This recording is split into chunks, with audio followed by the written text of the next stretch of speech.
இப்பொழுதும் கூட ஆண்டவருடைய வார்த்தைகளை கேட்பதற்கு முன்னால கர்த்தர் கொடுத்த வார்த்தைகளை நீங்கள் இன்னும் அதிகமாய் கேட்கணும்னா நீங்கள் யூடியூப் சேனலில் ஜாய்ஸ் ஜே ஜான்கிற அந்த யூடியூப் சேனலில் இன்னும் அதிகமாய் ஆண்டவருடைய வார்த்தைகளை கேட்டு சப்ஸ்கிரைப் பண்ணலாம், மற்றவர்களுக்கும் ஷேர் பண்ணலாம். கத்தனல்லவர் அமேன் அல்லேலூயா. ஜாய்ஸ் ஜே ஜான்கிற யூடியூப் சேனல் கத்தனல்லவர். வாட்ஸ்அப்பில் இந்த மெசேஜை நீங்கள் கேட்கணுன்னா எஸ்எம்எஸில் உங்கள் நம்பரை அந்த ஸ்க்ரீனில் பார்க்குற நம்பரில் அனுப்பலாம். கத்தனல்லவர் அமேன் அல்லேலூயா. நீங்கள் கேட்டு ஆண்டவருடைய வார்த்தைகள், கர்த்தருடைய சுத்த வார்த்தைகளை கேட்டு பயன்பெறலாம். கத்தனல்லவர்.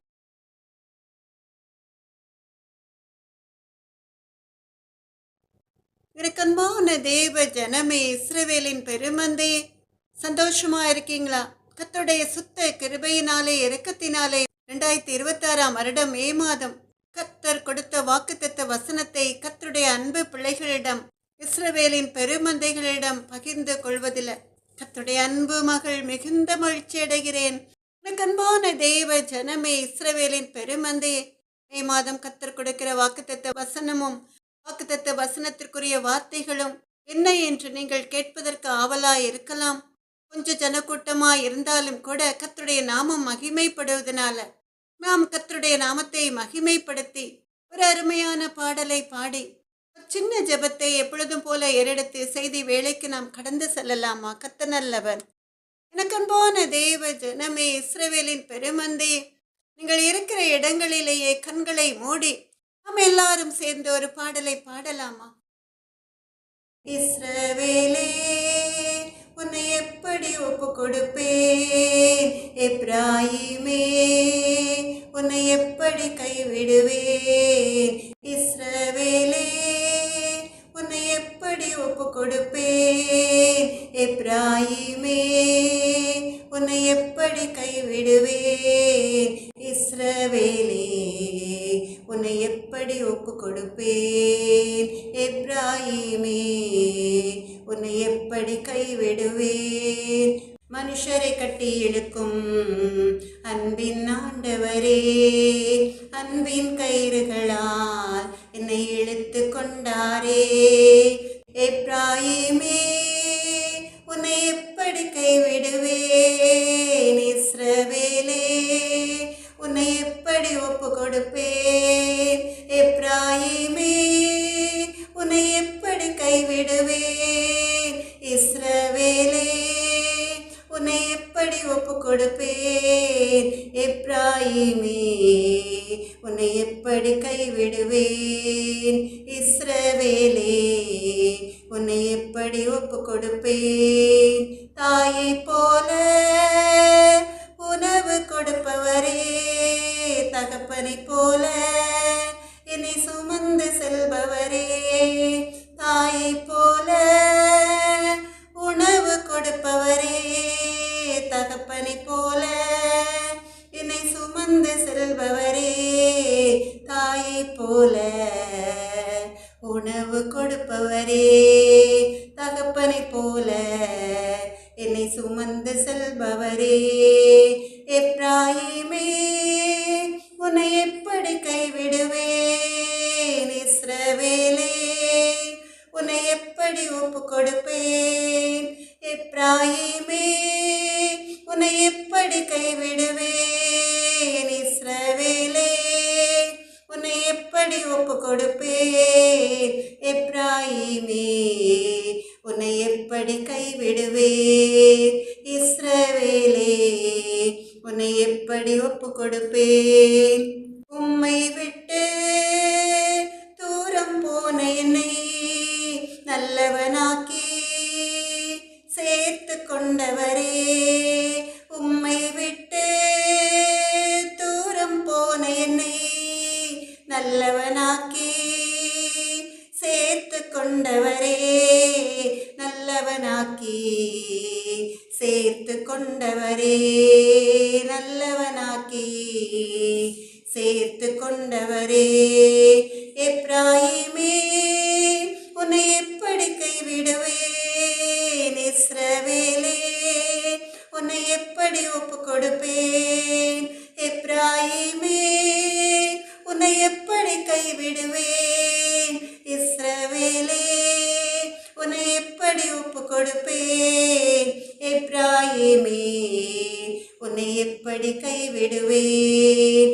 இஸ்ரவேலே, உன்னை எப்படி ஒப்பு கொடுப்பேன்? செல்ல பிள்ளையாய் உங்க மடியில் இருக்கின்றேன். எதுவும் என்னை பிரித்திட முடியாது. செல்ல பிள்ளையாய் உங்க மடியில் இருக்கின்றேன். எதுவும் என்னை பிரித்திட முடியாது. எதுவும் என்னை பிரித்திட முடியாது. எதுவும் என்னை பிரித்திட முடியாது. இஸ்ரவேலே, உன்னை எப்படி கைவிடுவேன்? எப்ராயிமே, உன்னை எப்படி ஒப்பு கொடுப்பேன்? இஸ்ரவேலே, உன்னை எப்படி ஒப்பு கொடுப்பேன்? எப்ராயிமே, உன்னை எப்படி கைவிடுவேன்? எப்ராயிமே, உன்னை எப்படி கைவிடுவேன்? இஸ்ரவேலே, உன்னை எப்படி ஒப்பு கொடுப்பேன்? மனுஷரை கட்டி இழுக்கும் அன்பின் ஆண்டவரே, அன்பின் கயிறுகளால் என்னை இழுத்து கொண்டாரே. தாயை போல உணவு கொடுப்பவரே, தகப்பனை போல என்னை சுமந்து செல்பவரே. தாயை போல உணவு கொடுப்பவரே, தகப்பனை போல என்னை சுமந்து செல்பவரே. தாயை போல உணவு கொடுப்பவரே, தகப்பனை போல என்னை சுமந்து செல்பவரே. இஸ்ரவேலே, உன்னை எப்படி கைவிடுவேன்? எப்ராயிமே, உன்னை எப்படி ஒப்பு கொடுப்பேன்? இஸ்ரவேலே, உன்னை எப்படி கைவிடுவேன்? எப்ராயிமே, உன்னை எப்படி ஒப்பு கொடுப்பேன்? எப்ராயிமே, உன்னை எப்படி கைவிடுவேன்? இஸ்ரவேலே, உன்னை எப்படி ஒப்பு கொடுப்பேன்? எப்ராயிமே, உன்னை எப்படி ஒப்பு கொடுப்பேன்? இஸ்ரவேலே, உன்னை எப்படி கைவிடுவேன்? உம்மை விட்டு தூரம் போன என்னை நல்லவனாக்கி சேர்த்து கொண்டவரே. உம்மை விட்டு தூரம் போன என்னை நல்லவனாக்கி சேர்த்து கொண்டவரே. நல்லவனாக்கி சேர்த்து கொண்டவரே. நல்லவனாக்கி சேர்த்து கொண்டவரே.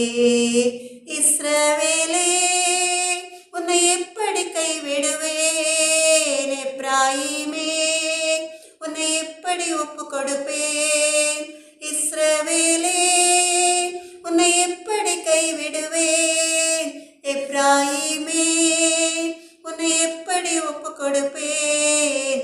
எப்ராயிமே, உன்னை எப்படி கைவிடுவேன்? இஸ்ரவேலே, உன்னை எப்படி ஒப்பு கொடுப்பேன்? எப்ராயிமே, உன்னை எப்படி கைவிடுவேன்? இஸ்ரவேலே, உன்னை எப்படி ஒப்பு கொடுப்பேன்? செல்ல பிள்ளையாய் உங்க மடியில் இருக்கின்றேன். எதுவும் என்னை பிரித்திட முடியாது. செல்ல பிள்ளையாய் உங்க மடியில் இருக்கின்றேன். எதுவும் என்னை பிரித்திட முடியாது. எதுவும் என்னை பிரித்திட முடியாது. எதுவும் என்னை பிரித்திட முடியாது. இஸ்ரவேலே, உன்னை எப்படி கைவிடுவேன்? எப்ராயிமே, உன்னை எப்படி ஒப்பு கொடுப்பேன்? இஸ்ரவேலே, உன்னை எப்படி கைவிடுவேன்? எப்ராயிமே, உன்னை எப்படி ஒப்பு கொடுப்பேன்? எப்படி கைவிடுவேன் இஸ்ரவேலே, உன்னை எப்படி ஒப்பு கொடுப்பேன் எப்ராயிமே, உன்னை எப்படி கைவிடுவேன் இஸ்ரவேலே, உன்னை எப்படி ஒப்பு கொடுப்பேன். மனுஷரை கட்டி இழுக்கும் அன்பின் ஆண்டவரே, அன்பின் கயிறுகளால் என்னை இழுத்து கொண்டாரே. இஸ்ரவேலே, உன்னை எப்படி கைவிடுவேன் எப்ராயிமே, உன்னை எப்படி ஒப்பு கொடுப்பேன் எப்ராயிமே, உன்னை எப்படி கைவிடுவேன் இஸ்ரவேலே, உன்னை எப்படி ஒப்பு கொடுப்பேன். கண்பான தேவ ஜனமே, இஸ்ரவேலின் பெருமந்தே, நம் தேவாதி தேவனாகிய கர்த்தர் மே மாத வாக்குத்தத்த வசனத்திற்குரிய வார்த்தைகளை தருவதற்காக நாம் கர்த்தரை நோக்கி ஒரு சின்ன ஜெபத்தை ஏறெடுக்கலாமா? கர்த்தர் நல்லவர், சகலத்தையும் செய்ய வல்லவரே, வானத்தையும் பூமியையும் உண்டாக்கின சர்வ வல்லமையுள்ள தேவனாகிய கர்த்தாவே, நான் என் வார்த்தையை உன் வாயிலே அருளி என் கரத்தின் நிழலினால் உன்னை மறைக்கிறேன் சொன்ன தேவாதி தேவனாகிய கர்த்தாவே, என்னை மறைத்து நீங்க வெளிப்படுங்க ராஜா. என்னால் ஒன்றும் கூடாதுப்பா, அப்பிரோச்சனமான அடிமை. ஆனாலும் கூட இந்த மே மாதம் கர்த்தருடைய அன்பு பிள்ளைகளுக்கென்று, இஸ்ரவேலின் பெருமந்தைகளுக்கென்று நீங்க கொடுத்த வசனத்துக்குரிய வார்த்தைகளை மகளுக்கு நீங்க கொடுத்து உம்முடைய வார்த்தைகளை கேட்டு உம்முடைய அன்பு பிள்ளைகள் மகிழ்ந்து களி கூறும்படியாய் பிள்ளைகளுடைய வாழ்க்கையிலே அதிசயங்களையும் அற்புதங்களையும் நீங்கள் செய்வதற்காக உம்முடைய சமூகத்திலே நாங்கள் கெஞ்சி நிற்கிறோம் அப்பா. இயேசுவே, எங்கள் அன்பு நல்ல தகப்பன், பேசுகிறவர்கள் நீங்கள் அல்ல, உங்கள் பிதாவின் ஆவியானவரின் சொன்ன தேவாதி தேவனாகிய கர்த்தாவே, இப்பொழுதும் கூட உம்முடைய அன்பு மகளை மறைத்து உம்முடைய பிரசன்னம், உம்முடைய கிருபை, உம்முடைய வல்லமையினால் நிரப்பி உம்முடைய வார்த்தைகளை சொல்கிற கிருபையை தந்து ஜீவனுள்ள தேவனுடைய வார்த்தைகளின் மூலமாய் கர்த்தருடைய நாமம் மகிமைப்பட நீங்க கிருபை அளித்திருளுங்க எங்கள் அன்பு நல்ல தகப்பனே. இயேசுவின் நாமத்தாலே ஜெபத்தை ஏறெடுக்கிறேன் ராஜா. நன்றி இயேசப்பா. எனக்கு அன்பான தேவ ஜனமே, இஸ்ரவேலின் பெருமந்தையே, நம் தேவாதி தேவனாகிய கர்த்தர் 2026 வருடம் மே மாதம் கர்த்தருடைய அன்பு பிள்ளைகளுக்கென்று கொடுத்த வேத வசனம் ஓசியா தீர்க்கதரிசியின் புஸ்தகம் 2வது அதிகாரம் 19-20 வேத வசனம். ஓசியா 2வது அதிகாரம் 19-20. அன்பான தேவ ஜனமே, நாம் எல்லாரும் சேர்ந்து இந்த வேத வசனங்களை வாசிக்கலாமா? நித்திய விவாகத்துக்கென்று உன்னை எனக்கு நியமித்துக் கொள்வேன், நீதியும் நியாயமும் கிருபையும் ஒருக்க இரக்கமுமாய் உன்னை எனக்கு நியமித்துக் கொள்வேன், உண்மையாய் உன்னை எனக்கு நியமித்துக் கொள்வேன், நீ கர்த்தரை அறிந்து கொள்வாய். ஓசியா 2வது அதிகாரம் 19-20 வேத வசனங்கள். நித்திய விவாகத்துக்கென்று உன்னை எனக்கு நியமித்துக் கொள்வேன், நீதியும் நியாயமும் கிருபையும் ஒருக்க இரக்கமுமாய் உன்னை எனக்கு நியமித்துக் கொள்வேன், உண்மையாய் உன்னை எனக்கு நியமித்துக் கொள்வேன், நீ கர்த்தரை அறிந்து கொள்வாய். ஆமென், அல்லேலூயா. அன்பான தேவ ஜனமே, இஸ்ரவேலின் பெருமந்தே, கர்த்தர் கொடுத்த இந்த வேத வசனத்திற்காக நாம் எல்லாரும் சேர்ந்து உள்ளத்தின் ஆழத்திலிருந்து கர்த்தருடைய நாமத்தை மகிமைப்படுத்தலாமா? நல்லவர். ஆமென். எனக்கு அன்பான தேவ ஜனமே, இப்ப நீங்க நினைக்கலாம், இதுதான் வாக்குத்தத்த வசனமா என்று, கர்த்தருடைய வருகையின் நாட்களில் நடப்பதை குறித்து பேச இருக்கிறீர்களா என்று. எனக்கு அன்பான தேவ ஜனமே, இந்த வசனத்தை தந்த தேவன் இந்த வசனத்தின் மூலமாய் உங்களுக்கென்று வைத்திருக்கிற மிகப்பெரிய ஆசீர்வாதத்தை நீங்கள் அறிந்தால் நீங்கள் நிச்சயமாய் மகிழ்ந்து களி கூறுவீர்கள். இஸ்ரவேல் ஜனங்கள் கர்த்தருக்கு விரோதமான பாவங்களை செய்தார்கள். அவர்கள் செய்த பாவங்களை அவர்களுக்கு உணர்த்துவதற்காக கர்த்தர் ஓசியா தீர்க்கதரிசியை ஒரு சோர ஸ்திரீயை திருமணம் செய்ய சொல்கிறார். அவளுடைய பெயர் கோமேர். எதற்காக என்றால், இஸ்ரவேல் கர்த்தரை விட்டு விலகி சோரம் போயிற்று என்பதற்கு அடையாளமாக இந்த ஓசியா தீர்க்கதரிசி யாரும் செய்ய விரும்பாத இந்த காரியத்தை கர்த்தருக்காக செய்கிறார். கோமேர் ஒரு சோர ஸ்திரீ என்று அறிந்த பிறகும் கூட கர்த்தருடைய கட்டளைக்கு அவர் கீழ்ப்படிந்து அந்த சோர ஸ்திரீயை விவாகம் பண்ணுகிறார். எனக்கன்பான தேவ ஜனமே, இஸ்ரவேலின் பெருமந்தே, அந்த கோமேரின் மூலமாய் ஓசியாவுக்கு பிறந்த முதல் குமாரனுக்கு அவர் இஸ்ரவேல் என்று பெயரிடச் சொல்கிறார். அது மாத்திரமல்ல, அவள் பெற்ற குழந்தைகளின் மூலமாய் நம் தேவாதி தேவனாகிய கர்த்தர் இஸ்ரவேல் ஜனங்களின் மேல் அவருடைய கோபத்தை அறிந்து கொள்ளும்படியாய் அந்த பிள்ளைகளுக்கு இட்ட பெயர்களின் மூலமாய் அவருடைய கோபத்தை அறிந்து கொள்ளும்படியாய் ஒரு தெளிவான விளக்கத்தை தருகிறார். ஆனாலும் கூட கடைசியாய் அவள் பெற்ற குமாரனுக்கு லோகம்மி என்று பெயரிடச் சொல்லி முதலில் இஸ்ரவேல் ஜனங்களை பார்த்து, நீங்கள் என் ஜனமல்ல, நீங்கள் செய்கிற பாவங்கள் பெரியது, அதனால் நான் உங்கள் தேவனாய் இருப்பதில்லை என்று சொன்ன தேவாதி தேவனாய கர்த்தர் அதே ஓசியா தீர்க்கதரிசியின் புஸ்தகத்திலே 1வது அதிகாரத்திலே 10வது வசனத்திலே இஸ்ரவேல் ஜனங்களை பார்த்து சொல்கிறார், நீங்கள் ஜீவனுள்ள தேவனுடைய பிள்ளைகள் என்று, நீங்கள் ஜீவனுள்ள தேவனுடைய பிள்ளைகள் என்று. எனக்கன்பான தேவ ஜனமே, இதிலிருந்து என்ன தெரிகிறது? நம் தேவாதி தேவனாகிய கர்த்தரால் ரட்சிக்கப்பட்ட ஜனங்கள் பாதை மாறி செல்லும் பொழுது அவர்களுடைய பாவங்களை, அவர்கள் மேல் கோபமாய் இருந்தாலும் கூட அவர்கள் பாவங்களை மறந்து மன்னித்து அவர்களை தம்முடனே சேர்த்துக்கொள்ள அவர் விருப்பமுள்ளவராயிருக்கிறார். அது மாத்திரமல்ல, அவர்கள் மனம் திரும்பி கர்த்தருக்கு பிரியமில்லாத பாவங்களை விட்டு விலகி ஜீவனுள்ள தேவனிடம் வந்து சேரும் பொழுது இரக்கமுள்ள தேவன் அவர்களை மன்னிக்கிறதற்கு தயை பெருத்தவராயிருக்கிறார். ஆமென், அல்லேலூயா. எந்த ஒரு தீர்க்கதரிசியும், எந்த ஒரு மனிதனும் தன் பெற்றோர் சொன்னாலும் கூட ஒரு உபச்சார ஸ்திரீயை மணந்து கொள்ள விருப்பப்படுவது கிடையாது. ஆனால் இந்த ஓசியா கர்த்தர் சொன்ன வார்த்தைக்கு கீழ்ப்படிந்து கோமேரை தன்னுடைய மனைவியாய் ஏற்றுக்கொள்கிறார். இஸ்ரவேல் ஜனங்கள் கர்த்தர் அருவருக்கிற பாவங்களை செய்ததினால அவர்களை தண்டிக்க நினைக்கிற கர்த்தர் அவர்களை மன்னிக்கவும் விரும்புகிறார்.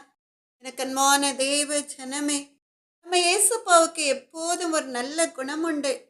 தாயை போல மன்னிக்கிற சுவாபம். ஒரு பிள்ளை தப்பு பண்ணினால் தகப்பனை காட்டிலும் தாய் அந்த பிள்ளைக்காக மனம் இறங்குவாள். அதுபோலதான் இங்கே கர்த்தரால் மீட்டெடுத்து கொள்ளப்பட்ட ஜனங்கள் பாவம் செய்திருந்தாலும் கூட நம் தேவாதி தேவனாகிய கர்த்தர் அவர்களை மன்னிக்க தயை பெருத்த தேவனாயிருக்கிறார். அவர்களை மன்னித்ததோடு மாத்திரமல்ல, அவர்களுக்கு ஒரு பரிசை அளிக்கிறார். அது என்ன பரிசு என்று நீங்கள் கேட்கிறீர்களா? நித்திய மகிழ்ச்சி, சஞ்சலம் இல்லாத, கவலை இல்லாத ஒரு அருமையான வாழ்க்கையை அவர்களுக்கு கொடுக்க நினைக்கிறார். அதற்காக தான் அவர் சொல்கிறார், நித்திய விவாகத்துக்கென்று உன்னை எனக்கு நியமித்துக் கொள்வேன் என்று. நித்திய விவாகம், விவாகம் என்றாலே திருமணம் இல்லையா? ஒரு வீட்டிலே திருமணம் நடக்கப் போகிறது என்றால் அங்கே மகிழ்ச்சி குடிகொண்டிருக்கும். திருமணம் நடக்கிறது என்றாலே அங்கே விருந்து அது இது என்று ஒவ்வொருவரும் தங்களை சந்தோஷப்படுத்திக் கொண்டிருப்பார்கள். அது மாத்திரமல்ல, மணவாளனுக்காக காத்திருக்கிற மணவாட்டி எவ்வளவு மகிழ்ச்சியோடு இருப்பாள் இல்லையா? அதை போலதான் ஒரு நிறைவான சந்தோஷத்தை கர்த்தர் உங்களுக்கு இந்த மாதம் தரப்போகிறார். ஆமென், அல்லேலூயா. எனக்கன்பான தேவ ஜனமே, இஸ்ரவேலின் பெருமந்தையே, இங்கே கர்த்தர் சொல்கிறார் நித்திய விவாகம் என்று. விவாகம் என்றாலே மன மகிழ்ச்சியை கொடுக்கிற நாள். நித்திய விவாகம் என்றால் தினம் தினம் மகிழ்ச்சி, என்றைக்கும் அழிவில்லாத ஒரு மகிழ்ச்சியான வாழ்க்கை. அந்த மகிழ்ச்சிக்கு ஒரு முடிவே இராது இல்லையா? எனக்கன்பான தேவ ஜனமே, எசாயா 61வது அதிகாரம் 7வது வசனத்தின்படி நித்திய மகிழ்ச்சி அவர்களுக்கு உண்டாகும். ஆமென், அல்லேலூயா. எசாயா 61வது அதிகாரம் 7வது வசனத்தின்படி நித்திய மகிழ்ச்சி அவர்களுக்கு உண்டாகும். எனக்கன்பான தேவ ஜனமே, இந்த உலகத்தை செல்வங்களால், இந்த உலகத்து ஐஸ்வர்யங்களால், இந்த உலகத்தில் உள்ளவர்களுடைய அன்பினால் அந்த என்றென்றைக்கும் அழிவில்லாத நித்திய மகிழ்ச்சியை கொடுக்க முடியாது. ஆனால் நம் தேவாதி தேவனாகிய கர்த்தர் தம்மை விட்டு வழி விலகின இஸ்ரவேல் ஜனங்களை பார்த்து சொல்கிறார், நித்திய விவாகத்துக்கென்று உன்னை எனக்கு நியமித்துக் கொள்வேன் என்று. உண்மையாய் உன்னை எனக்கு நியமித்துக் கொள்வேன், நீ கர்த்தரை அறிந்து கொள்வாய் என்று. எனக்கன்பான தேவ ஜனமே, திருமணம் என்றாலே உங்க எல்லாருக்கும் தெரிந்திருக்கும். திருமணம் நிச்சயிக்கப்பட்ட நாளில் இருந்து ஒரு சந்தோஷம், ஒரு எதிர்பார்ப்பு இருக்கும். ஆனால் மணமகளுடைய பெற்றோருக்கு நிச்சயமாய் ஒரு தவிப்பு இருக்கும். இப்படி இவ்வளவு செலவுகளை சமாளிக்க போகிறோமோ என்று இல்லையா? எனக்கன்பான தேவ ஜனமே, நகை எல்லாம் ரொம்ப விலை கூடி இருக்கிறது இல்லையா? தங்கம் விலை ஏறி இருக்கிறது. அப்படி அப்படிப்பட்ட சூழ்நிலைகளிலே ஒரு பெண்ணை கல்யாணம் பண்ணி கொடுப்பது என்றால் அது ஒரு லேசான காரியம் அல்ல. ஏன்னா நிறைய வீடுகள்ல மணமகளுடைய குடும்பத்தாரிடம் பணம் வாங்கி கொண்டுதானே எல்லா செலவுகளையும் செய்கிறார்கள் இல்லையா? எனக்கு அன்பான தெய்வ ஜனமே, சரி, எல்லா வேலைகளையும் ஓடி ஓடி பார்த்து செய்து நிறைவான மகிழ்ச்சியோடு திருமணம் நல்லபடியாய் முடிந்துவிட்டது, என் மகள் அல்லது மகன் விவாகம் முடிந்து விட்டதுனால சந்தோஷமாக மகிழ்ச்சியாக இருப்பார்கள் என்று நினைத்து பெற்றோர் மன ரம்மியமாய் இருப்பார்கள். ஆனால் என்ன நடக்கும்? அந்த சந்தோஷம் கொஞ்ச காலம் மாத்திரமே நிலைத்திருக்கும் நிறைய வீடுகள்ல இல்லையா? எனக்கு அன்பான தெய்வ ஜனமே, சில நேரங்கள்ல சில வீடுகள்ல பிரச்சனைகள் பெரிதாக வெடிக்கும். ஒன்று வரதட்சணை பிரச்சனை, அல்லது பிள்ளைகள் சந்தோஷமாய் வாழ்வதை பார்த்து பொறுக்காமல் மாமியார்கள், நாத்தனார்மார்கள், இன்னும் பல உறவினர்கள் சண்டையை மூட்டிவிட்டு அவர்களுக்குள் பிரிவினையை கொண்டு வருவதனால வரும் பிரச்சனைகள். இப்படி நிறைய பிரச்சனைகள் திருமண காரியங்கள் நடந்து முடிந்த வீடுகள்ல. அதனால் என்ன நடக்கும்? அவருடைய சந்தோஷம் தொலைந்து சஞ்சலமும் தவிப்பும் மன வேதனைகளும் உண்டாகும்.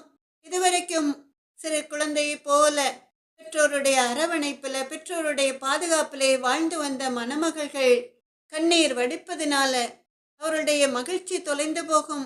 அப்ப இந்த விவாகம் எந்த ஒரு மனிதனுக்கும் எந்த ஒரு மனுஷிக்கும் நித்திய சந்தோஷத்தை கொடுப்பதில்லை. அமீன். ஆனா இங்கே கர்த்தர் கொடுக்கிற ஆசீர்வாதம் அப்படிப்பட்டதல்ல. ஏசாயா 35வது அதிகாரம் 10வது வேத வசனத்தின்படி கர்த்தரால் மீட்கப்பட்டவர்கள் திரும்பி ஆனந்த களிப்புடன் பாடி சீயோனுக்கு வருவார்கள்.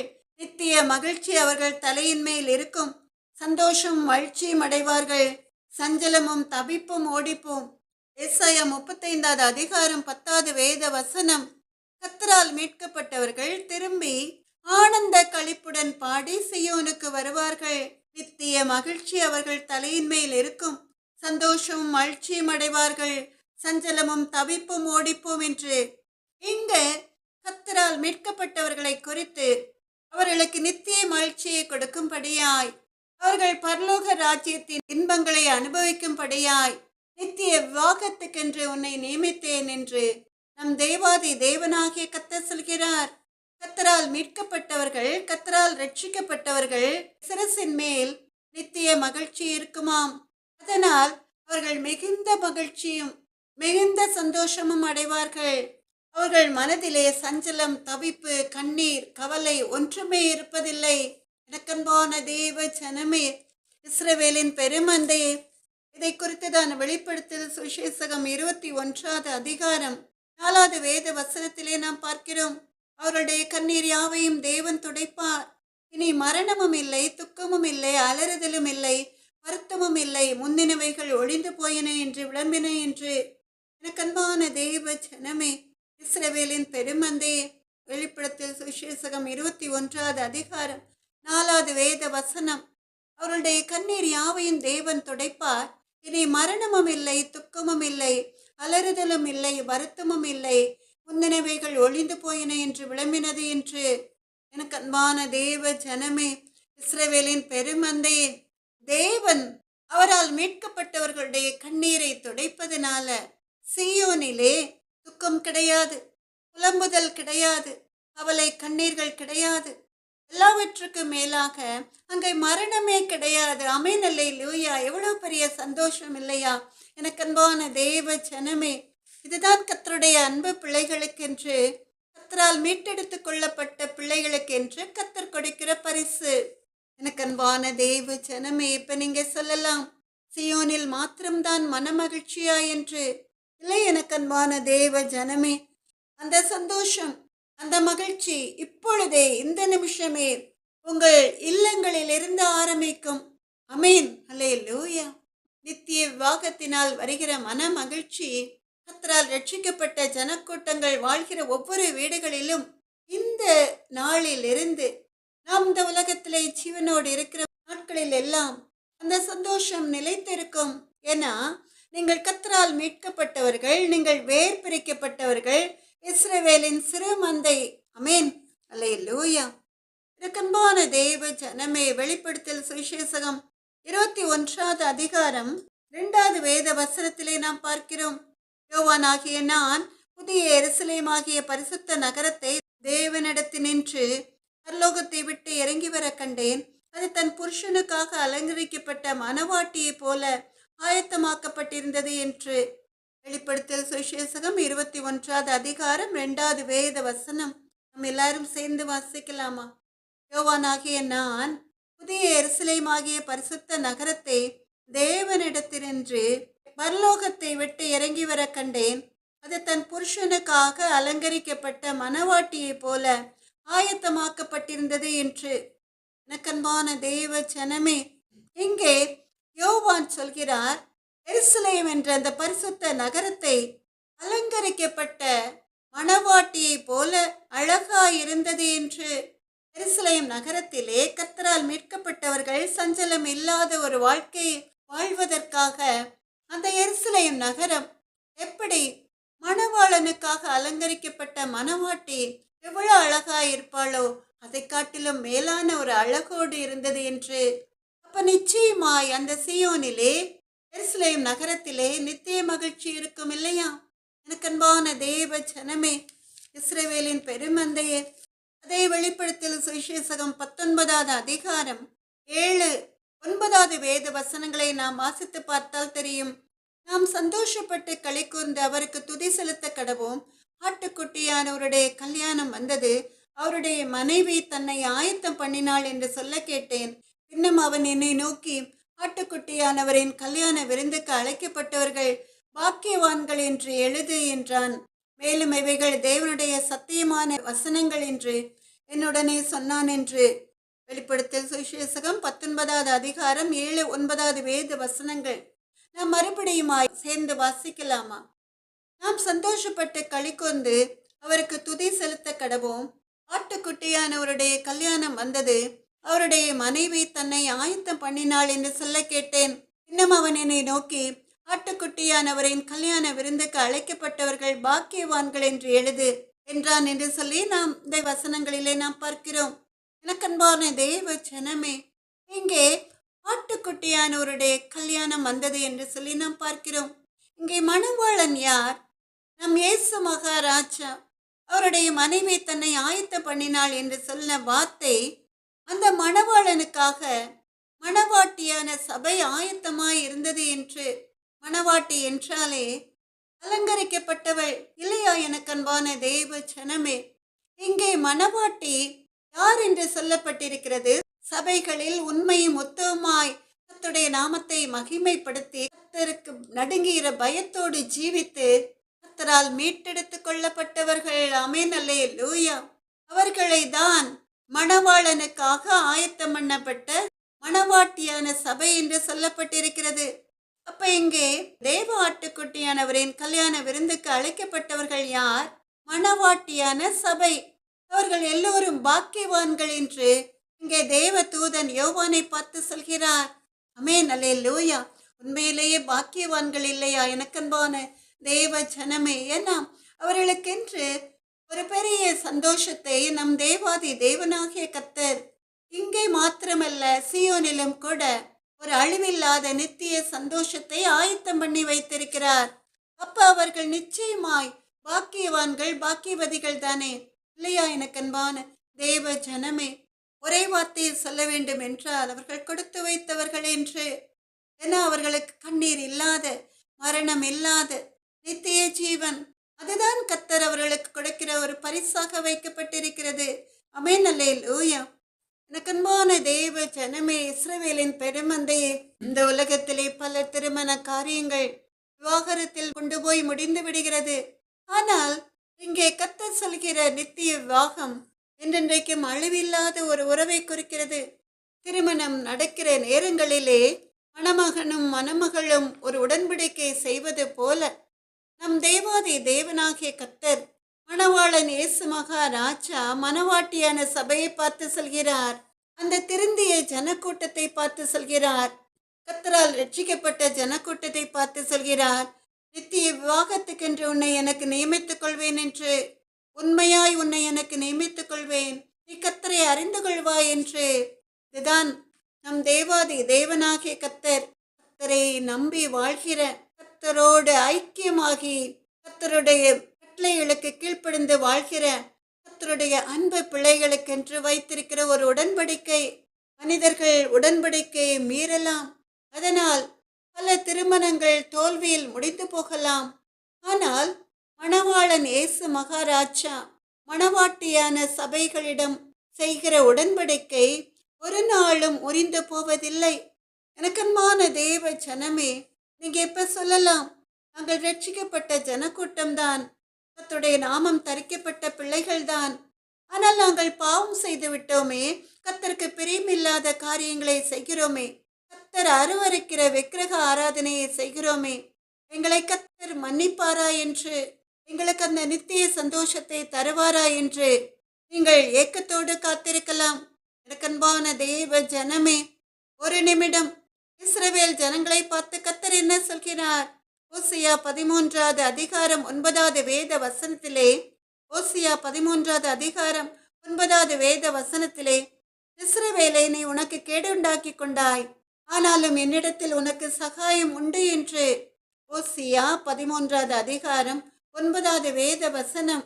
இஸ்ரவேலே நீ உனக்கு கேடுண்டாக்கி கொண்டாய், ஆனாலும் என்னிடத்தில் உனக்கு சகாயம் உண்டு என்று. எனக்கன்பான தேவ ஜனமே, இஸ்ரவேல் ஜனங்கள் கர்த்தருக்கு விருப்பமில்லாத, கர்த்தர் அருவருக்கிற பாவங்களை செய்த பிறகும் அவர்களை அவர் மன்னிக்க விரும்புகிறார். அதனால் தான் அவர் சொல்கிறார், ஓசியா 2வது அதிகாரம் 19வது வேத வசனத்திலே, நீதியும் நியாயமும் கிருபையும் உருக்க இரக்கமுமாய் உன்னை எனக்கு நியமித்துக் கொள்வேன் என்று, உண்மையாய் உன்னை எனக்கு நியமித்துக் கொள்வேன் என்று நீ கர்த்தரை அறிந்து கொள்வாய் என்று அருமையாய் சொல்கிறார்.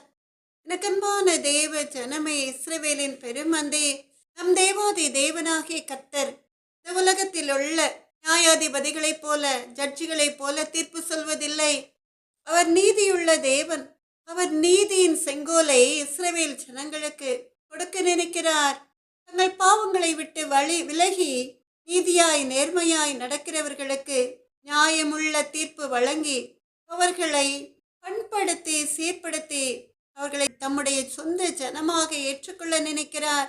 அது மாத்திரமல்ல, நம் தேவாதி தேவனாகிய கர்த்தர் இரக்கமும் மனதுருக்கமும் நீடிய சாந்தமும் கிருபையும் உள்ள தேவன். அதனால் இஸ்ரவேல் ஜனங்கள் எவ்வளவு பாவம் செய்தாலும் கூட அந்த இஸ்ரவேல் ஜனங்களின் மேல் கர்த்தர் கொண்ட அன்பு மகா ஆழமான ஒரு அன்பு.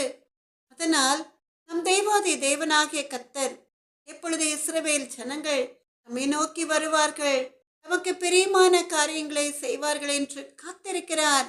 அப்படி அவர் மன்னிக்கும் பொழுது அந்த இஸ்ரவேல் ஜனங்கள் கர்த்தரை மெசியாவாக ஏற்றுக்கொள்வார்கள். அப்பொழுது மணவாளன் இயேசு மகாராஜா அந்த மணவாட்டியம் சபையை தம்மண்டை சேர்த்துக்கொண்டு அவர்களுக்கு நித்திய சந்தோஷத்தை கொடுக்க ஆயத்தமாயிருக்கிறார். அப்ப இஸ்ரவேல் ஜனங்களுக்கு நித்திய மகிழ்ச்சியை கொடுக்க நினைக்கிற ஏசப்பா, இஸ்ரவேலின் பெருமந்தைகளாகிய உங்களுக்கு அந்த நித்திய சந்தோஷத்தை தரமாட்டாரா? நிச்சயம் தருவார் எனக்கு அன்பான தெய்வ ஜனமே. அதனால் இஸ்ரவேலின் ஜனமே என்றும் இடறிட வேண்டாம், யெகோவா உன் தெய்வமானால் ஏதும் பயம் வேண்டாம். ஓங்கும் புயமும் பலத்த கரமும் உன் பக்கமே உண்டு, தாங்கும் கிருபை தயவு இரக்கம் தாராளமாயுண்டு. இஸ்ரவேலின் ஜனமே என்றும் இடறிட வேண்டாம், யெகோவா உன் தெய்வமானால் ஏதும் பயம் வேண்டாம். பார்வோன் கைக்கு விடுத்து மீட்ட பஸ்காட்டுக்குட்டி ஆரோன் மோசே என்னும் நல்ல ஆசாரியருண்டு. இஸ்ரவேலின் ஜனமே என்றும் இடறிட வேண்டாம், யெகோவா உன் தெய்வமானால் ஏதும் ஏதும் பயம் வேண்டாம். செங்கடலில் வழி திறந்த சீயோன் நாயகனே, பங்கமின்றி பாலைவனத்தில் பரமரித்தாரே. இஸ்ரவேலின் ஜனமே என்றும் இடறிட வேண்டாம். யெகோவா உன் தெய்வமானால் ஏதும் பயம் வேண்டாம். சத்துருக்களை சிதறடித்த சர்வ வல்ல தேவன் யுத்தத்தில் முன்னே சென்று ஜெயமெடுத்தாரே. இஸ்ரவேலின் ஜனமே என்றும் இடறிட வேண்டாம். யெகோவா உன் தெய்வமானால் ஏதும் பயம் வேண்டாம். பயப்படாதே சிறுமந்தையே, பார் நான் உன் மேய்ப்பன். தயங்காதே மனம் கலங்காதே, உன் தேவன் தினம் காப்பேன். இஸ்ரவேலின் ஜனமே என்றும் இடறிட வேண்டாம்.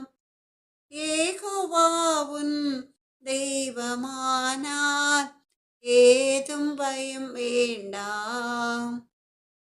எனக்கன்பான தேவ ஜனமே, புதிய ஏற்பாட்டிலே நாம் பார்க்கிறோம். லூக்கா 19வது அதிகாரத்திலே சகையு என்ற ஒரு ஐஸ்வர்யவானை குறித்து அவனை கர்த்தர் அழைக்கிறார். நான் உன் வீட்டுக்கு வருகிறேன் என்று. சகையுன் வீட்டுக்கு கர்த்தர் வருகிறார் என்றாலே அந்த வீட்டுக்கு ஒரு ரட்சிப்பு வந்தது என்ற அர்த்தம் இல்லையா? எனக்கன்பான தெய்வ ஜனமே, சகையு வட்டி வாங்கி அப்பாவி ஜனங்களை துன்பப்படுத்தின ஒரு மனிதன். ஆனாலும் கூட அந்த மனிதன் ரட்சிக்கப்பட வேண்டும் என்று, அவன் திருந்த வேண்டும் என்று கர்த்தர் அவனை பார்த்து சொல்கிறார். லூக்கா 19வது அதிகாரம் 9வது 10வது வேத வசனங்களிலே இயேசு அவனை நோக்கி, இன்றைக்கு இந்த வீட்டுக்கு ரட்சிப்பு வந்தது. இவனும் ஆபிரகாமுக்கு குமாரனாய் இருக்கிறானே. இழந்து போனதை தேடவும் ரட்சிக்கவுமே மனுஷகுமாரன் வந்திருக்கிறார் என்றார். லூக்கா 19வது அதிகாரம் 9, 10வது வேத வசனங்கள். இயேசு அவனை நோக்கி, இன்றைக்கு இந்த வீட்டுக்கு ரட்சிப்பு வந்தது. இவனும் ஆபிரகாமுக்கு குமாரனாய் இருக்கிறானே. இழந்து போனதை தேடவும் ரட்சிக்கவுமே மனுஷகுமாரன் வந்திருக்கிறார் என்றார். எவ்வளவு அருமையான ஒரு காரியம் இல்லையா? சகையின் வீட்டுக்கு ஏசப்பா வருகிறேன் என்று சொன்ன வேளையிலே அவன் என்ன சொல்கிறான்? என் சொத்துக்களில் பாதியை விற்று ஏழைகளுக்கு கொடுக்கிறேன் என்று. யாரிடமாவது அநியாயமாய் வட்டி வாங்கினது உண்டானால் அதை 4 மடங்காக திருப்பி செலுத்துகிறேன் என்று. எவ்வளவு ஒரு பெரிய அதிசயம் இல்லையா? எந்த ஒரு மனிதனாலும் திருத்த முடியாத சகைவை, அந்த பாவியான சகைவின் வீட்டிற்கு ஏசப்பா வருகிறேன் என்று சொன்ன அந்த வார்த்தையின் நிமித்தமாய் அவன் மனம் திரும்பி அவன் கர்த்தர் விரும்புகிற காரியங்களை செய்கிறேன் என்று வாக்கு கொடுக்கிறான். அதனால்தான் அவனுடைய இந்த மாறுதலான குணம், அவன் தான் செய்த பாவங்களை விட்டொழிக்கிறேன் என்று சொல்லி அவன் மனம் திரும்பினதுனால அவன் தங்கி இருந்த வீட்டுக்கு ரட்சிப்பு வந்தது என்று சொல்லி ஏசப்பா அவனை பார்த்து சொல்கிறார். அது மாத்திரமல்ல, ஒரே ஒரு வார்த்தையிலே ஏசப்பா எதற்காக இந்த உலகத்திலே ஒரு மனிதனாக பிறந்தார் என்பதற்கு தெளிவாக அருமையான வார்த்தைகளை சொல்கிறார். இழந்து போனதை தேடவும் ரட்சிக்கவுமே மனுஷகுமாரன் வந்திருக்கிறார் என்று. லூக்கா 19வது அதிகாரம் 10வது வேத வசனத்திலே இழந்து போனதை தேடவும் ரட்சிக்கவுமே மனுஷகுமாரன் வந்திருக்கிறார் என்று ஏசப்பா சகைவை பார்த்து சொல்கிறான். இழந்து போனது எது? அவனுடைய ஆத்துமா. அந்த ஆத்தும மீட்பு மிகவும் அருமையான ஒன்றாய் இருக்கிறது. பாவத்திலே தொலைந்து போன அந்த ஆத்துமாவை தேடி வந்து அவனுக்கு ரட்சிப்பு என்னும் வஸ்திரத்தை அணிவிப்பதற்காக நம் தேவாதி தேவனாகிய கர்த்தர் அவனை தேடி வருகிறார். எனக்கன்பான தேவ ஜனமே, இஸ்ரவேலின் பெருமந்தையே, அப்படிதான் இஸ்ரவேல் ஜனங்களை கர்த்தர் நித்திய விவாகத்துக்கென்று நியமித்துக் கொள்ள வாஞ்சியாயிருக்கிறார். மற்ற ஜனங்களை காட்டிலும் கர்த்தரால் வேர் பிரித்தெடுக்கப்பட்ட ஜனங்களை, கர்த்தருடைய நாமம் தரிக்கப்பட்ட அவருடைய விலையேறப்பெற்ற இரத்தத்தினால் மீட்டெடுத்துக் கொள்ளப்பட்ட இஸ்ரவேல் ஜனங்களை கர்த்தர் அதிகமாய் நேசிக்கிறார். அவர்கள் பாவத்திலே மூழ்கி தங்கள் ஜீவியத்தை, தங்கள் ஆத்மாவை தொலைத்திருந்தாலும் கூட அவர்களுடைய ஆத்ம மீட்பு கர்த்தருடைய பார்வைக்கு அருமையாயிருக்கிறது. அதனால்தான் அவர் இஸ்ரவேல் ஜனங்களை பார்த்து சொல்கிறார், நித்திய விவாகத்துக்கென்று உன்னை எனக்கு நியமித்துக் கொள்வேன், நீதியும் நியாயமும் கிருபையும் உருக்க இரக்கமுமாய் உன்னை எனக்கு நியமித்துக் கொள்வேன் என்று. இது கர்த்தரால் முன் குறிக்கப்பட்ட ஒரு காரியம். அவர் இஸ்ரவேல் ஜனங்களுக்கென்று ஒரு ஆசீர்வாதத்தை வைத்திருக்கிறார். அதை அவர்கள் சுதந்திரித்துக் கொள்வதற்காக, அவர்கள் பாவங்களை மன்னிப்பதற்கு கூட அவர் தயை பரித்திருக்கிறார். அதனால்தான் அவர் இஸ்ரவேல் ஜனங்களை மன்னிக்கிறார். மன்னிப்பதோடு மாத்திரமல்ல, அவர்களுக்கு அந்த நித்திய சந்தோஷத்தை தர தயாராயிருக்கிறார். எனக்கன்பான தெய்வ ஜனமே, இஸ்ரவேலின் பெருமந்தையே, இஸ்ரவேல் ஜனங்களுடைய முரட்டாட்ட குணம் இங்க எல்லாருக்கும் தெரிந்திருக்கும். மோசேயினால் இஸ்ரவேல் ஜனங்கள் வழிநடத்தப்பட்ட வேளையிலும் கூட அவர்கள் அநேக முறை நம் தேவாதி தேவனாகிய கர்த்தர் செய்த நன்மைகளை மறந்து முறுமுறுத்திருக்கிறார்கள். அவர்கள் கண்களுக்கு முன்பாக பெரிய பெரிய அதிசயங்களையும் அற்புதங்களையும் ஆராய்ந்து முடியாத காரியங்களையும் நம் தேவாதி தேவனாகிய கர்த்தர் செய்த பிறகும் கூட அவர்கள் பல நேரங்களில் தண்ணீர் இல்லை, எங்களுக்கு சாப்பிட மாம்சம் இல்லை என்று கர்த்தருக்கு விரோதமாய் மோசேயின் முன்பாக அவர்கள் முறுமுறுத்திருக்கிறார்கள். அதனால் தேவன் மோசேயிடம் அவர்களை பார்த்து சொல்கிறார், இவர்கள் வணங்கா கழுத்துள்ள ஜனங்கள் என்று. அப்படிப்பட்ட முரட்டாட்ட குணமுள்ள ஜனங்கள் தான் கர்த்தரால் தெரிந்தெடுத்துக் கொள்ளப்பட்ட ஜனங்களாய் இருக்கிறார்கள். அதனால்தான் இஸ்ரவேல் ஜனங்களை பார்த்து உபாகமம் 33வது அதிகாரம் 29வது வேத வசனத்திலே கர்த்தர் சொல்கிறார், இஸ்ரவேலே நீ பாக்கியவான், கர்த்தரால் ரட்சிக்கப்பட்ட ஜனமே, உனக்கு ஒப்பானவன் யார்? உனக்கு சகாயம் செய்யும் கேடகமும் உனக்கு மகிமை பொருந்திய பட்டயமும் அவரே. உன் சத்துருக்கள் உனக்கு இச்சகம் பேசி அடங்குவார்கள், அவர்கள் மேடுகளை மிதிப்பா என்று சொன்னான் என்று.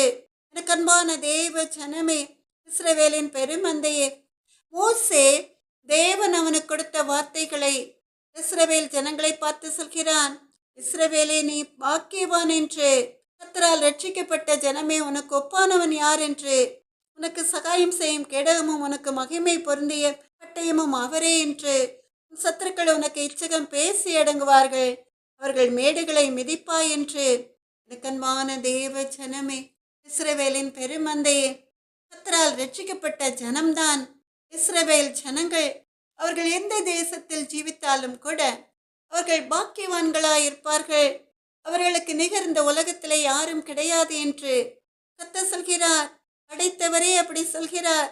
ஏன்னா அவர் இந்த உலகத்திலே இஸ்ரவேல் ஜனங்களை ஒரு மனிதனாய் உருவாக்கின நேரத்தில் இருந்து அவருடைய பாதுகாப்பு இஸ்ரவேல் ஜனங்களுக்கு இருக்கிறது. அதனால் அவருடைய இஸ்ரவேல் ஜனங்களுடைய சத்துருக்கள், எதிரிகள் அந்த ஜனங்களை பார்த்து நடுங்குவார்கள். ஏன்னா இஸ்ரவேல் ஜனங்களுக்கு சகாயம் எங்கே இருந்து வருகிறது? வானத்தையும் பூமியும் உண்டாக்கின சர்வ வல்லமையுள்ள தேவனிடமிருந்து. அவரை அவர்களுக்கு சகாயம் செய்யும் கேடகமாய் மகிமை பொருந்திய பட்டயமாயிருக்கிறார். அதனால் இஸ்ரவேல் ஜனங்களை எதிர்த்து நின்று ஜெயிக்க யாராலும் கூடாது. ஆமென், அல்லேலூயா. ரட்சிக்கப்பட்ட ஜனங்களே, உமக்கு ஒப்பானவர் வருமில்லை. ஓசன்னா, அல்லேலூயா, ஓசன்னா, அல்லேலூயா. எனக்கன்பான தேவ ஜனமே, இஸ்ரவேலின் பெருமந்தை, அப்ப இந்த உலகத்திலே எந்த ஒரு மனிதனாலும் கொடுக்க முடியாத மகாபெரிய சந்தோஷத்தை நம் தேவாதி தேவனாகிய கர்த்தர் கொடுக்கிறார் என்றால், அந்த நித்திய விவாகத்துக்கு என்று உங்களை கர்த்தர் நியமித்துக் கொள்ள வேண்டும் என்றால் நீங்கள் என்ன செய்ய வேண்டும் என்று நாம் பார்க்க போகிறோம். எனக்கன்பான தேவ ஜனமே, இஸ்ரவேலின் பெருமந்தை, முதல்ல நீங்கள் பாவிகளாய் இருந்தால், இந்த உலகத்திலே பாவம் செய்யாத மனிதன் ஒருவரும் இல்லை, இல்லையா? ஏதாவது ஒரு அற்ப பாவம் கர்த்தருடைய பிள்ளைகளை செய்து விடுவார்கள்.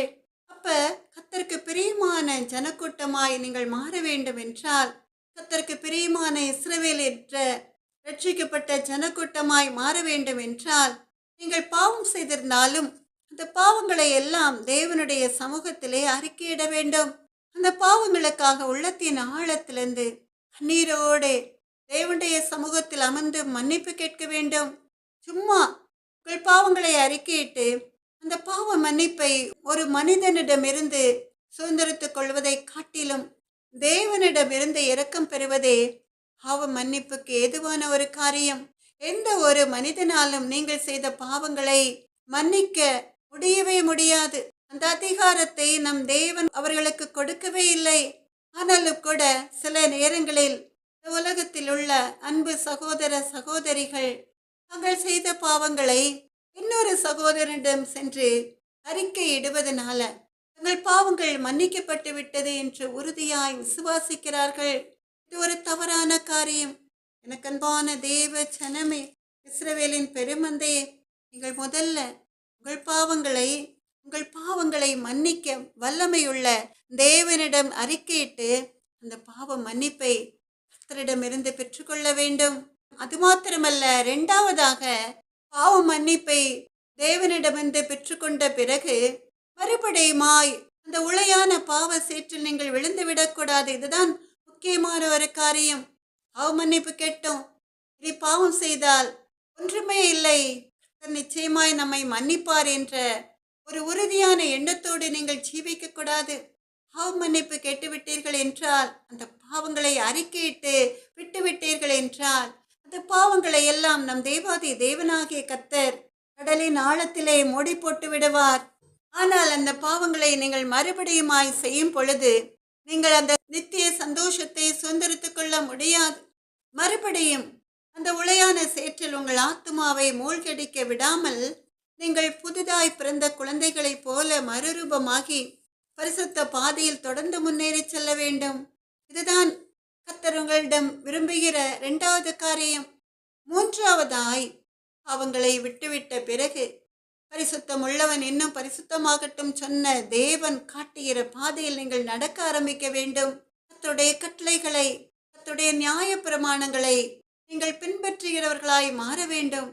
அன்பான தேவ ஜனமே, இஸ்ரவேலின் பெருமந்தையே, அதற்கு நீங்கள் கர்த்தருடைய சமூகத்திலே காத்திருந்து ஜெபிக்க ஆரம்பிக்க வேண்டும். ஜெபிக்க முடியவில்லை என்றால் வேலை செய்து கொண்டே நீங்கள் கர்த்தருடைய நாமத்தை மகிமைப்படுத்தி துதிக்கலாம். அப்படி துதிக்கும் பொழுது கர்த்தருடைய பிரசன்னத்திற்குள் நீங்கள் வருவதால் எந்த ஒரு சத்துருவும் உங்களை கிட்டே நெருங்க முடியாது. ஆமென், அல்லேலூயா. நான்காவதாய் நீங்கள் வேதத்தை வாசித்து வேதத்திலுள்ள வார்த்தைகளை தியானிக்க வேண்டும். தியானிப்பதோடு மாத்திரமல்ல, வேதத்தின் வெளிச்சத்திலே நீங்கள் நடக்க வேண்டும். இப்படி நடக்கும் பொழுது கர்த்தர் உங்களை பார்த்து சொல்வார், நித்திய விவாகத்துக்கென்று உன்னை எனக்கு நியமித்துக் கொள்வேன். நீதியும் நியாயமும் கிருபையும் ஒருக்க இரக்கமுமாய் உன்னை எனக்கு நியமித்துக் கொள்வேன். உண்மையாய் உன்னை எனக்கு நியமித்துக் கொள்வேன். நீ கர்த்தரை அறிந்து கொள்வாய் என்று எவ்வளவு பெரிய பாக்கியம் இல்லையா? ஆமென், அல்லேலூயா. அன்பான தேவ ஜனமே, இஸ்ரவேலின் பெருமந்தையே, இப்பொழுதும் கூட நாம் எல்லாரும் சேர்ந்து ஒரு பாடலை பாடி கர்த்தருடைய நாமத்தை மகிமைப்படுத்தலாமா? கர்த்தரை நம்பியே ஜீவிப்போம், கவலை கஷ்டங்கள் தீர்ந்திடும், கைவிடா காத்திடும் பரமனின் கரங்களை நாம் பற்றி கொள்வோம். கைவிடா காத்திடும் பரமனின் கரங்களை நாம் பற்றி கொள்வோம். ஜீவதேவன் பின் செல்லுவோம், ஜீவ ஒளிதனை கண்டடைவோம். மனதின் காரிருள் நீங்கிடவே மாசமாதானம் தங்கும். கர்த்தரை நம்பியே ஜீவிப்போம், கவலை கஷ்டங்கள் தீர்ந்திடும், கைவிடா காத்திடும் பரமனின் கரங்களை நாம் பற்றி கொள்வோம். உண்மை வழி நடந்திடும் உத்தமனுக்கென்றும் கர்த்தர் துணை, கண்கள் அவன் மீது வைத்திடுவார், கருத்தாய் காத்திடுவார். கர்த்தரை நம்பி கஷ்டங்கள் தீர்ந்திடும். கைவிடா காத்திடும் பரமனின் கரங்களை நாம் பற்றி கொள்வோம். உள்ளமதின் பாரங்களை ஊக்கமாய் கத்தரிடம் சொல்லுவோம். இக்கட்டு நேரத்தில் கூப்பிடுவோம். இயேசு வந்தாதரிப்பார். கத்தரை நம்பி ஜீவிப்போம். கவலை கஷ்டங்கள் தீர்ந்திடும். கைவிடா காத்திடும் பரமனின் கரங்களை நாம் பற்றி கொள்வோம். அன்பு மிகும் அன்னலிவர் அருமை இயேசுவை நெருங்குவோம். தம்மண்டை வந்தோரை தள்ளிடாரே, தாங்கி அணைத்திடுவார். கத்தரை நம்பி ஜீவிப்போம். கவலை கஷ்டங்கள் தீர்ந்திடும். கைவிடா காத்திடும் பரமனின் கரங்களை நாம் பற்றி கொள்வோம். எனக்கு அன்பான தெய்வ ஜனமே, இஸ்ரவேலின் பெருமந்தை ஒரு குடும்பத்தை எடுத்திடுங்க. பெற்றோர், அந்த குடும்பத்தில் உள்ள பிள்ளைகள் 3 பேரில் ஒருவன் பாதை மாறி செல்லும் பொழுது, தீய பழக்க வழக்கங்களுக்கு அடிமையாகும் பொழுது அவனை என்ன செய்வார்கள்? மற்ற பிள்ளைகளை நேசிப்பது போல அவனை நேசிப்பார்களா?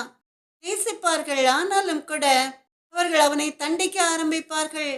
அவன் செய்கிற பாவங்களை கண்டித்து உணர்த்த ஆரம்பிப்பார்கள். இந்த பாதையில் செல்லாதே, அது உன்னை நரகத்திற்கு கொண்டு போய் விட்டுவிடும். தீய நண்பர்களுடன் சேராதே என்று அவர்கள் கண்டிக்க ஆரம்பிப்பார்கள். அப்படியும் அவன் மனம் திரும்பாவிட்டால் அவர்கள் என்ன செய்வார்கள்? அவனை அடித்து திருத்த நினைப்பார்கள். அப்படி பல அடிகள் வாங்கின பிறகும் கூட அவன் திருந்தாவிட்டால் சில பெற்றோர் சொல்வது போல அவனை அப்படியே தலைமொழிகி விடுவார்கள், விட்டுவிடுவார்கள் இல்லையா? ஆனால் அதே நேரத்திலே நேர்வழியில் நடக்கிற நல்ல பழக்க வழக்கங்களை பின்பற்றுகிற தங்களுடைய மீதியான 2 பிள்ளைகளை அவர்கள் அதிகமாய் நேசிப்பார்கள். அவர்கள் பெற்றோரின் சொல்லுக்கு கீழ்ப்படிந்து நடக்கும் பொழுது இன்னும் அதிகமாய் அவர்களை நேசித்து அவர்கள் விரும்புகிற எல்லாவற்றையும் அவர்களுக்கு வாங்கி கொடுப்பார்கள் இல்லையா? எனக்கன்பான தெய்வ ஜனமே, ஆனாலும் கூட அவர்கள் உள்ளத்திலே ஒரு ஏக்கம் இருக்கும். இந்த புரட்டாட்ட குணமுள்ள மகன் இந்த பிள்ளைகளைப் போல மனம் திரும்ப மாட்டானா என்று, எப்பொழுது அவன் மனம் திரும்புவான் என்று அவர்கள் காத்திருப்பார்கள். அவன் மனம் திரும்பினால் அந்த பெற்றோர் மிகவும் சந்தோஷப்பட்டு அவனை தங்கள் மார்போடு சேர்த்து அணைத்துக் கொள்வார்கள் இல்லையா? அவன் விரும்புகிற பரிசு பொருட்களை அவனுக்கும் வாங்கி கொடுப்பார்கள் இல்லையா? எப்படி லூக்கா 15வது அதிகாரத்திலே ஒரு பொல்லாத மகன் தகப்பனிடமிருந்து சொத்துக்களை வாங்கி கொண்டு அதை வீணாய் செலவழித்து அவனுக்கென்று தகப்பன் கொடுத்த சொத்துக்களை எல்லாவற்றையும் இழந்த பின்பு சாப்பிட ஆகாரம் இல்லாமல் அவன் கஷ்டப்படுகிற நேரத்திலே அவன் மனம் திரும்பி தன் தகப்பனிடம் வந்து மன்னிப்பு கேட்கும் பொழுது அந்த தகப்பன் அவனை என்ன செய்கிறான்? லூக்கா 15வது அதிகாரம் 24வது வசனத்திலே நாம் பார்க்கிறோம். என் குமாரனாகிய இவன் மரித்தான், திரும்பவும் உயிர்த்தான், காணாமற் போனான், திரும்பவும் காணப்பட்டான் என்றான் என்று சொல்லி நாம் பார்க்கிறோம். லூக்கா 15வது அதிகாரம் 24வது வேத வசனத்திலே அந்த தகப்பன் சொல்கிறான், என் குமாரனாகிய இவன் மரித்தான், திரும்பவும் உயிர்த்தான், காணாமற் போனான், திரும்பவும் காணப்பட்டான் என்றான். அப்படி அவர்கள் சந்தோஷப்படத் தொடங்கினார்கள் என்று. அவன் மனம் திரும்பி தன் தகப்பனை தேடி வந்த வேளையிலே அந்த தகப்பன் என்ன செய்கிறான்?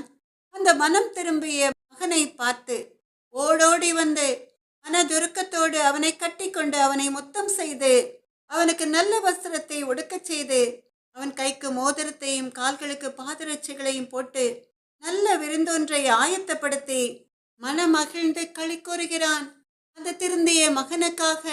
அவன் கெட்ட குமாரனாய் இருந்தாலும் கூட அவன் தன் பாவங்களை விட்டுவிட்டு தன் தகப்பனை தேடி வந்ததினாலே இந்த உலகத்தில் உள்ள தகப்பன் மகிழ்ந்து களி கூர்ந்து அந்த குமாரனுக்கு செய்த பாவங்களை எல்லாம் நினையாமல் அவனுக்கு நல்ல வஸ்திரத்தை உடுத்தச் சொல்லி நல்ல மோதிரத்தை போட்டு பாதரட்சைகளை உடுத்தி நல்ல விருந்தொன்றை ஆயத்தப்படுத்தி அவன் சொல்கிறான், மரித்த என் மகன் திரும்பவும் ஜீவனோடே வந்திருக்கிறான், காணாமற் போன என் மகன் திரும்பவும் காணப்பட்டான் என்று சொல்லி மன்னித்து மகிழ்ந்து களி கூறுகிறான்.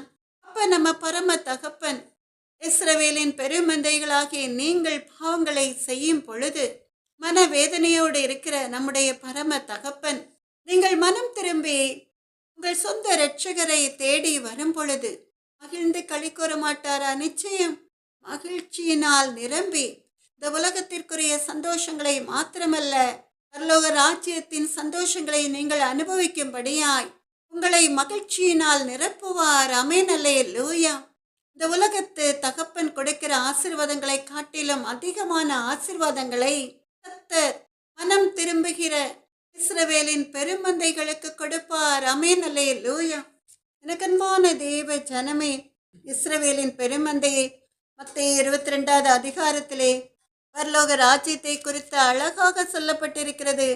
பரலோக ராஜ்யம் தன் குமாரனுக்கு கல்யாணம் செய்த ஒரு ராஜாவுக்கு ஒப்பாயிருக்கிறது என்று மத்தேயு 22வது அதிகாரம் 2வது வேத வசனம். பரலோக ராஜ்யம் தன் குமாரனுக்கு கல்யாணம் செய்த ஒரு ராஜாவுக்கு ஒப்பாயிருக்கிறது என்று இங்கே ஒரு ராஜா தன்னுடைய மகனுக்கு கல்யாண விருந்தை ஆயத்தப்படுத்தி அவனுக்கு தெரிந்தவர்களை எல்லாம் அழைத்து வரும்படி தன்னுடைய வேலைக்காரர்களை அனுப்புகிறான். ஆனால் அந்த ராஜாவால் அழைக்கப்பட்டவர்கள் அவனை அசட்டை பண்ணி அவர்கள் தங்கள் சொந்த வேலைக்கு போய்விடுகிறார்கள். சிலர் அந்த ஊழியக்காரரை கொலை செய்கிறார்கள். ராஜா என்ன செய்கிறான்? தன் ஊழியக்காரரை பார்த்து சொல்கிறான், கல்யாண விருந்து ஆயத்தமாயிருக்கிறது, ஆனால் அழைக்கப்பட்டவர்கள் அதற்கு ஆயத்தமாகவில்லை. அதனால் நீங்கள் வழியிலே போய் கல்யாண விருந்துக்கு எல்லாரையும் அழைத்து கொண்டு வாருங்கள் என்று அப்படி அழைக்கப்பட்ட விருந்தாளிகளை பார்க்கும்படி ராஜா அந்த கல்யாண மண்டபத்திற்குள் பிரவேசிக்கிறான். அப்பொழுது அவன் பார்க்கிறான், ஒரு மனிதன் கல்யாண வஸ்திரம் தரித்திராமல் அந்த விருந்திற்கு வந்திருப்பதை பார்த்து உடனே அவனை பார்த்து கேட்கிறான், எப்படி நீ கல்யாண வஸ்திரம் தரிக்காமல் இங்கே பிரவேசித்தாய் என்று. அதற்கு அந்த மனிதன் ஒரு பதிலும் சொல்லவில்லை. அதற்கு அந்த ராஜா அந்த கல்யாண வஸ்திரம் தரித்திராத மனிதனை அழைத்து கொண்டு போய் அழுகையும் பற்கடிப்பும் உண்டாயிருக்கிற புறமான இருளிலே போடுங்கள் என்று சொல்கிறான். எனக்கன்பான தேவ ஜனமே, இஸ்ரவேலின் பெருமந்தையே, மத்தேயு 22வது அதிகாரம் 14வது வேத வசனத்திலே நாம் பார்க்கிறோம், அழைக்கப்பட்டவர்கள் அநேகர், தெரிந்து கொள்ளப்பட்டவர்களோ சிலர் என்று. மத்தேயு 22வது அதிகாரம் 14வது வேத வசனம், அழைக்கப்பட்டவர்கள் அநேகர், தெரிந்து கொள்ளப்பட்டவர்களோ சிலர் என்று. எனக்கு அன்பான தேவ ஜனமே, இஸ்ரவேலின் பெருமந்தையே, பரலோக ராஜ்யத்திலே நித்திய விவாகத்துக்கென்று உங்களை அழைக்க வேண்டும் என்றால் நீங்கள் ரட்சிப்பின் வஸ்திரத்தை உடுத்தி இருக்க வேண்டும். அந்த வஸ்திரத்தை உடுத்தாத மனிதன் அந்த கல்யாண விருந்தை விட்டு வெளியே அழுகையும் பற்கடிப்புமான இடத்திற்கு கொண்டு போகப்பட்டது போல நீங்கள் ரட்சிப்பின் வஸ்திரத்தை உடுத்தவில்லை என்றால் நீங்களும் கூட அந்த அழுகையும் பற்கடிப்பும் நிறைந்த நரகத்திலே தள்ளப்படுவீர்கள். அதனால்தான் கர்த்தரால் அழைக்கப்பட்டவர்கள் அநேக பேராய் இருந்தாலும் கூட கர்த்தரால் தெரிந்தெடுத்து கொள்ளப்பட்ட நித்திய விவாகத்துக்கென்று நியமித்துக் கொள்ளப்பட்ட மனிதர்கள் கொஞ்சம் பேராயிருப்பார்கள். அவர்களை தான் அவர் மன்னிக்கிறதற்கு தயப்படுத்திருக்கிறார். ஏன்னா அவர்கள் அவருடைய கட்டளைக்கு கீழ்ப்படைந்து அவருக்கு நடுங்குகிற பயத்தோடு இந்த உலகத்திலே ஜீவிக்கிறவர்கள். இப்படிப்பட்ட ஜனங்களை தான், இப்படிப்பட்ட இஸ்ரவேலின் பெருமந்தைகளை தான் கர்த்தர் அழைக்கிறார், நேசிக்கிறார். அவர்களை தமக்கென்று அந்த நித்திய விவாகத்துக்கென்று நியமித்துக் கொள்கிறார். எனக்கு அன்பான தேவ ஜனமே, இஸ்ரவேலின் பெருமந்தையே, நீங்களும் கூட இந்த நித்திய விவாகத்துக்கென்று ஆயத்தமாயிருக்கிறீர்களா? ஆயத்தமாய் இல்லை என்றாலும் கூட பரவாயில்லை. நீங்கள் செய்கிற பாவங்களை உணர்ந்து திருந்தி மறுபடியுமாய் அந்த நித்திய விவாகத்துக்கென்று, அந்த நித்திய சந்தோஷத்துக்கென்று உங்களை ஆயத்தப்படுத்தி அர்ப்பணியுங்கள். ஆமென், அல்லேலூயா. இன்ப இயேசு ராஜாவை நான் பார்த்தால் போதும், மகிமையில் அவரோடு நான் வாழ்ந்தால் போதும். இன்ப இயேசு ராஜாவை நான் பார்த்தால் போதும், மகிமையில் அவரோடு நான் வாழ்ந்தால் போதும். நித்தியமாம் மோட்ச வீட்டில் சேர்ந்தால் போதும், நித்தியமாம் மோட்ச வீட்டில் சேர்ந்தால் போதும்.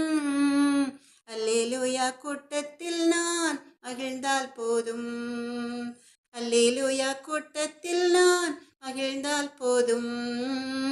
இன்ப இயேசு ராஜா பார்த்தால் போதும். மகிமையில் அவரோடு நான் வாழ்ந்தால் போதும். நித்தியமாம் மோட்ச வீட்டில் சேர்ந்தால் போதும். நித்தியமாம் மோட்ச வீட்டில் சேர்ந்தால் போதும். அல்லேலூயா கூட்டத்தில் நான் மகிழ்ந்தால் போதும். அல்லேலூயா கூட்டத்தில் நான் மகிழ்ந்தால் போதும். இயேசுவின் இரத்தத்தாலே மீட்கப்பட்டு வசனமாம் மேலியாலே காக்கப்பட்டு. இயேசுவின் இரத்தத்தாலே மீட்கப்பட்டு வசனமாம் மேலியாலே காக்கப்பட்டு.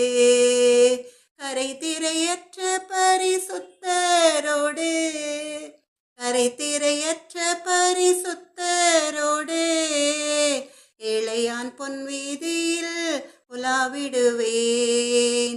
ஏழையான் பொன் வீதியில் உலாவிடுவேன். இன்ப இயேசு ராஜாவை நான் பார்த்தால் போதும். மகிமையில் அவரோடு நான் வாழ்ந்தால் போதும். நித்தியமாம் மோட்ச வீட்டில் சேர்ந்தால் போதும். நித்தியமாம் மோட்ச வீட்டில் சேர்ந்தால் போதும். அல்லேலூயா கூட்டத்தில் நான் மகிழ்ந்தால் போதும். அல்லேலூயா கூட்டத்தில் நான் மகிழ்ந்தால் போதும். இன்ப இயேசு ராஜாவை நான் பார்த்தால் போதும். மகிமையில் அவரோடு நான் வாழ்ந்தால் போதும்.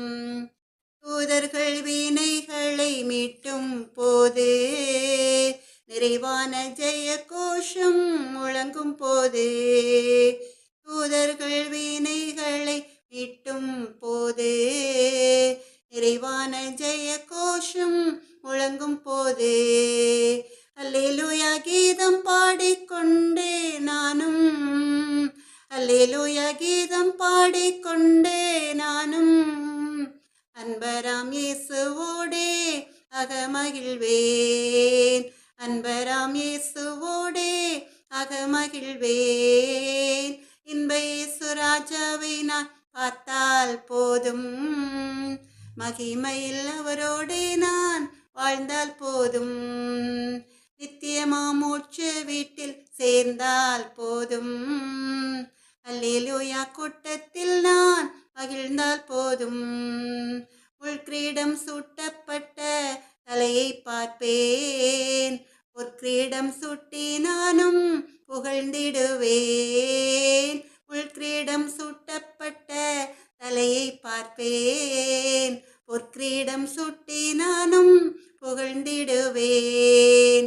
வாரினால் அடிப்பட்ட முதுகை பார்த்து வாரினால் அடிப்பட்ட முதுகை பார்த்து ஒவ்வொரு காயங்களாய் முத்தம் செய்வேன்.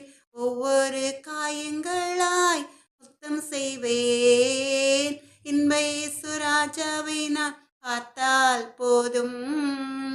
மகிமையில் அவரோடு நான் வாழ்ந்தால் போதும். நித்தியமாம் மோட்ச வீட்டில் சேர்ந்தால் போதும். அல்லேலூயா கூட்டத்தில் நான் மகிழ்ந்தால் போதும். என்னுள்ளம் நன்றியாலே நிறைந்திடுதே. எந்த நின்பாக்கிய வீட்டை இணைக்கையிலே. என்னுள்ளம் நன்றியாலே நிறைந்திடுதே. எந்த நின்பாக்கிய வீட்டை இணைக்கையிலே. அல்லேலூயா ஆமென் அல்லேலூயா. அல்லேலூயா ஆமென் அல்லேலூயா. வர்ணிக்க இந்த நாவு போதாதையா. வர்ணிக்க இந்த நாவு போதாதையா. இன்ப இயேசு ராஜாவை நான் பார்த்தால் போதும். மகிமையில் அவரோடு நான் வாழ்ந்தால் போதும். நித்தியமாம் மோட்ச வீட்டில் சேர்ந்தால் போதும். அல்லேலூயா கூட்டத்தில் நான் மகிழ்ந்தால் போதும். ஆகாய காலம் இன்று முழங்கிடுமோ. ஏழை என்னாவல் என்று தீர்ந்திடுமோ. ஆகாய காலம் இன்று முழங்கிடுமோ. விடுமோ? அப்பா என் கண்ணீர் என்று துடைக்கிறாரோ? அப்பா என் கண்ணீர் என்று துடைக்கிறாரோ? அவளாயெங்கிடுதே என்னுள்ளமும், அவளாயெங்கிடுதே என்னுள்ளமும். இன்ப இயேசு ராஜாவை நான் பார்த்தால் போதும், மகிமையில் அவரோடே நான் வாழ்ந்தால் போதும். இன்ப இயேசு ராஜாவை நான் பார்த்தால் போதும், மகிமையில் அவரோடே நான் வாழ்ந்தால் போதும். நித்தியமா மோட்ச வீட்டில் சேர்ந்தால் போதும், நித்தியமா மோட்ச வீட்டில் சேர்ந்தால் போதும். அல்லேலூயா கூட்டத்தில் நான் மகிழ்ந்தால் போதும். இன்ப இயேசு ராஜாவை நான் பார்த்தால் போதும், மகிமையில் அவரோடே நான் வாழ்ந்தால் போதும். கர்பான தேவ ஜனமே, இஸ்ரவேலின் பெருமந்தே, நாம் இருக்கிற இடங்களிலே முழங்கால் படியிட முடிந்தவர்கள் முழங்கால் படியிட்டு கண்களை மூடி நம் தேவாதி தேவனாகிய கர்த்தரை நோக்கி சின்ன ஜெபத்தை ஏறெடுக்கலாமா? இரக்கமும் மனதுருக்கமும் நீடிய சாந்தமும் கிருபையும் உள்ள எங்கள் அன்பு நல்ல தகப்பன், எப்பொழுதும் கூட உடைய அன்பு பிள்ளைகளை, இஸ்ரவேலின் பெருமந்தைகளை உடைய சமூகத்திலே கொண்டு வருகிறேனப்பா. ராஜாதி ராஜாவே, எங்கள் அன்பு நல்ல தகப்பன், உடைய அன்பு பிள்ளைகளுக்கென்று நீர் வைத்திருக்கிற நித்திய சந்தோஷத்தை அவர்கள் சுதந்திரத்துக் கொள்ளும்படியாய் அவர்கள் பாவங்களை மறந்து மன்னித்து அவர்களை உம்முடைய சொந்த பிள்ளைகளாய் ஏற்றுக்கொள்ளுங்க எங்கள் அன்பு நல்ல தகப்பனே. ராஜாதி ராஜாவே, சேனைகளின் கத்தாவே, அப்பா உமக்கு கொடானுடைய சோத்திரம். உலகத்தின் பாடுகளின் நிமித்தமாய் வேதனையோடு வாழ்கிற அன்பு பிள்ளைகளுக்கு இந்த நிமிஷத்திலிருந்து அந்த பாடுகளற்ற, அந்த கவலைகள் இல்லாத நித்திய சந்தோஷத்தை கொடுத்து ஆசீர்வதிங்க எங்கள் அன்பு நல்ல தகப்பனே. ராஜாதி ராஜாவே, எங்கள் அன்பு நல்ல தகப்பனே, உடைய அன்பு பிள்ளைகளுடைய தேவைகள் எல்லாம் சந்திக்கப்படட்டும், அவருடைய குறைவுகள் எல்லாம் நிறைவாகட்டும் தகப்பனே. அவர்கள் மகிழ்ந்து களி கோரும்படியான காரியங்கள் வாய்க்கட்டும் தகப்பனே. இயேசுவின் நாமத்தாலே ஜெபத்தை ஏறெடுக்கிறேன் எங்கள் அன்பு நல்ல தகப்பனே. சகலவிதமான துதி கனம் மகிமை அனைத்தும் ஒக்கே உண்டாவதாக. என் ஆத்துமாவே கர்த்தரை சோத்திரி, என் முழு உள்ளமே அவருடைய பரிசுத்த நாமத்தை சோத்திரி. என் ஆத்துமாவே கர்த்தரை சோத்திரி, கர்த்தர் செய்த சகல உபகாரங்களையும் மறவாதே. ஆமென். அல்லேலூயா. எனக்கன்பான தேவ ஜனமே, இஸ்ரவேலின் பெருமந்தையே, நம்முடைய கர்த்தராகிய இயேசு கிறிஸ்துவனுடைய கிருபையும் தேவனுடைய அன்பும் பரிசுத்த ஆவியினுடைய ஐக்கியமும் உங்கள் அனைவரோடும் கூட இருப்பதாக. ஆமென். அல்லேலூயா.